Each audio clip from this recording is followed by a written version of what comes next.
बिस्मिल्लाहिर्रहमानिर्रहीम। अस्सलाम वालेकुम। उम्मीद करता हूँ कि आप सब खैरियत से होंगे, जहाँ भी होंगे खुश होंगे।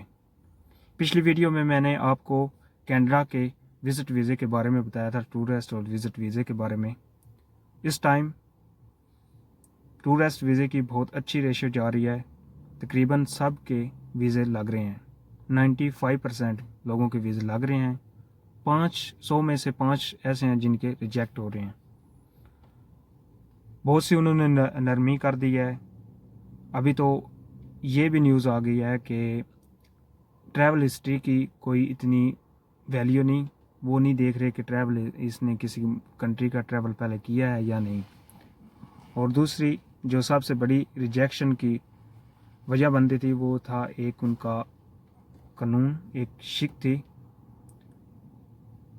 उसके थ्रू आपका रिजेक्ट हो जाता था वीज़ा पहले तो। लेकिन अभी वो उन्होंने हटा दी है कि उस शेक का ये मतलब होता था कि आप यहाँ से तो चले जाएंगे लेकिन आप अपनी कंट्री में वापस नहीं आएंगे, आप वहाँ स्लिप हो जाएंगे। उनको ये खतरा रहता था, इस वजह से आपकी फाइल रिजेक्ट हो जाती थी। तो चलते हैं अपने टॉपिक की तरफ। आज मैं आपको बताता हूँ कौन कौन से डॉक्यूमेंट रिक्वायर्ड हैं, कौन कौन से चाहिए। सबसे पहले तो आपका पासपोर्ट, जिसकी वैलिडिटी 6 मंथ होनी चाहिए। और दूसरी आपका फॉर्म जो आपने गवर्नमेंट की ऑफिशियल वेबसाइट से डाउनलोड करना है, और डाउनलोड करने के बाद उसे फिलअप करना है, जिससे आपकी पिक्चर पासपोर्ट साइज होनी चाहिए, वाइट बैकग्राउंड वाली। और अगर इसके दो, अब आपको मैं बताऊंगा दो चीज़ें। अगर आप मुलाजमत करते हैं, एम्प्लॉयड हैं, तो आपको एनओसी लेटर चाहिए। एनओसी लेटर होता क्या है? एनओसी लेटर ये होता है, आप जहाँ जिस कंपनी में काम कर रहे हैं उसमें ये आपका बॉस लिखेगा कि ये इसकी पोजीशन है, ये काम करता है, इतने अरसे से कर रहा है, ये मेरी इजाज़त से जा रहा है और इसकी इतनी सैलरी है माना। उस पर आपके बॉस के साइन होंगे और उसकी कंपनी की मोहर होगी। उसके बाद आप मुलाजिम कर रहे हैं तो आपकी पर्सनल बैंक स्टेटमेंट लगेगी साथ। बैंक स्टेटमेंट में ये होगा कि आप मंथली कितना कमाते हैं, इनकम कितनी है आपके अकाउंट में, और आपकी 6 मंथ की पे स्लिप लगेगी साथ। दूसरी, अगर आपका खुद का बिजनेस है, आपने रजिस्टर कराया हुआ है, रजिस्टर तो होगा तभी माना जाएगा आपका बिजनेस बॉय, तो उसके लिए आपके बिजनेस डॉक्यूमेंट चाहिए। उनमें से एक तो है आपका बिजनेस कॉमर्स की तरफ से जो आपको लाइसेंस मिला है, जो कार्ड है, वो आपने साथ लगाना है। उसके बिजनेस की बैंक स्टेटमेंट साथ लगेगी और आपके दूसरे जो बिजनेस के डॉक्यूमेंट हैं वो साथ लगेंगे। ये चीज़ क्लियर होगी। तीसरी बात ये है, चौथी, कि पर्पस ऑफ विजिट, आप करने वहाँ क्या जा रहे हैं, उसमें आपने ये बताना है कि आपका पर्पस क्या है, आपने करना क्या है वहाँ जाकर। आपने ये वीज़ा ऑफिसर को बताना है, एक कवर लेटर लिखना है, पर्पस लिखना है कि मैं वहाँ जाने घूमने फिरने जा रहा हूँ, ये प्लेस वहाँ पर विज़िट करूँगा और अपने टाइम में वापस आ जाऊँगा। ये चीज़ें आपने वहाँ पर लिख देनी है। पांचवा जो आपका है, अगर आपको कोई इनविटेशन भेजता है तो इनविटेशन आपका साथ लगेगा और आपका वीज़ा इनविटेशन भी होगा। इनविटेशन लेटर जो वहाँ से अप्रूवल होगा वो आप साथ लगाएंगे अपनी फाइल के। उनमें इनविटेशन कौन कर सकता है आपको? अगर तो आपका कोई ब्लड रिलेशन वहाँ पर रहता है, भाई हो गया, बहन हो गई, माँ बाप हो गया, दोस्त हो गया, तो वो आपको इनविटेशन वहाँ से प्रूव करा कर भेजेंगे, वो आप साथ लगाएंगे।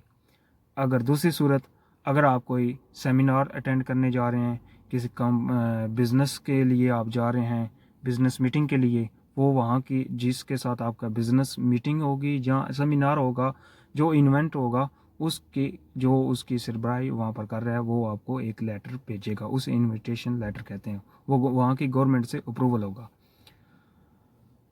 और इसके बाद आता है कि होटल बुकिंग। आपने वहाँ पर होटल बुकिंग करनी है, कितने दिन वहाँ आप स्टे करेंगे उतने दिनों की आप होटल बुकिंग करेंगे। और उसके बाद flight ticket, return flight ticket होगी, पहले फ़्लाइट टिकट जाने की और आने की दोनों होगी। अगर वहाँ से आप वापस आएंगे तो आपके लिए रिटर्न टिकट चाहिए। तो ये दोनों चीज़ें आपको चाहिए, ज़रूर चाहिए, लाजमी चाहिए। रिटर्न टिकट चाहिए और होटल बुकिंग चाहिए।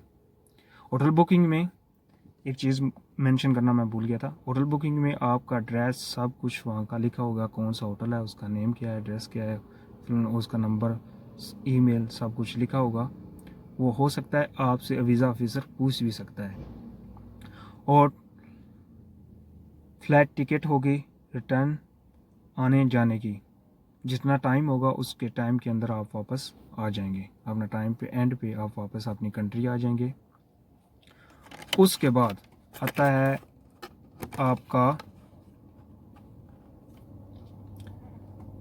आपकी आती है फैमिली टाइज।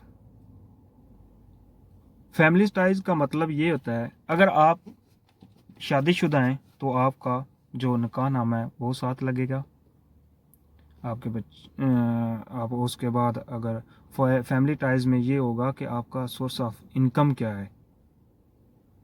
फ़र्क करें आप अपना बिज़नेस शो करते हैं तो उसमें ये होगा कि आपके बिज़नेस में आपकी इनकम बहुत अच्छी है, आप वहाँ जाकर स्लिप नहीं होगे क्योंकि आपके मुल्क में अपना बिज़नेस है और आप बहुत अच्छे कैसे पैसे कमा रहे हैं, आपको कोई इसके लिए इशू नहीं है।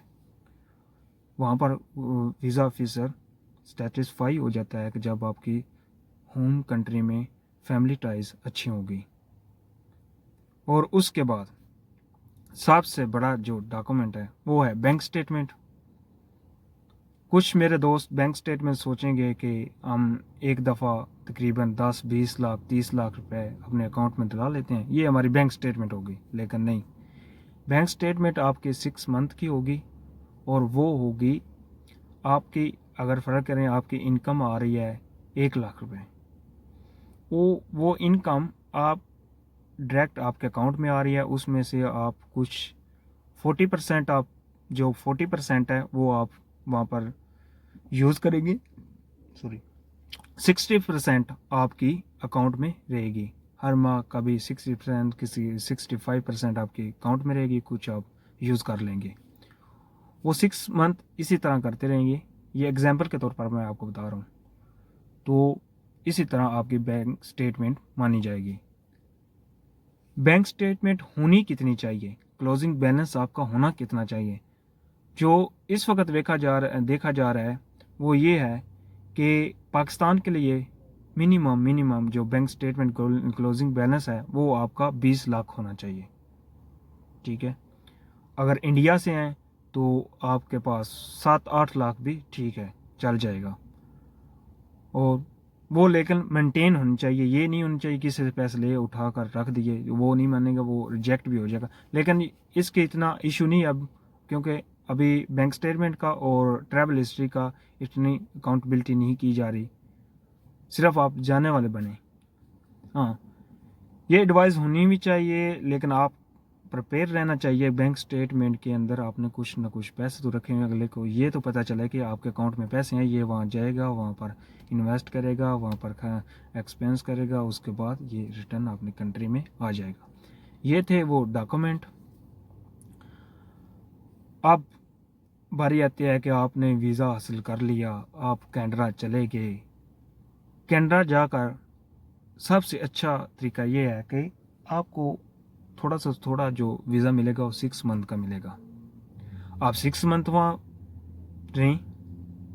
सबसे पहले तो ये मैं आपसे गुजारिश करूँगा, अगर आपके पास टाइम भी है, पैसा भी है, सब कुछ है, तो आप पहले जो आपने पीरियड दिया है, फॉर एग्ज़ाम्पल 15 दिन का, तो 15 दिन विज़िट करें और वापस अपनी कंट्री आ जाएं। अगर नहीं आना चाहते तो आप कोशिश करें उस डेट के अंदर, मसलन 6 मंथ के अंदर अंदर फाइंड आउट जॉब करें LMIA के साथ, और इसे कन्वर्ट करा लें वर्क परमिट में। ये वहाँ पर ही आपका बॉर्डर पर कन्वर्ट हो जाएगा, आपको आउट ऑफ कंट्री नहीं आना पड़ेगा। तो ये थे डॉक्यूमेंट जो आपको मैंने बताए। अगर आप किसी किस्म का कोई आपका क्वेश्चन हो तो मेरा नीचे डिस्क्रिप्शन में ईमेल होगा, आप उस पर मुझे मैसेज कर सकते हैं। और अगर कोई भी इंफॉर्मेशन चाहिए तो आप मुझे कमेंट में भी बता सकते हैं। तो इस वीडियो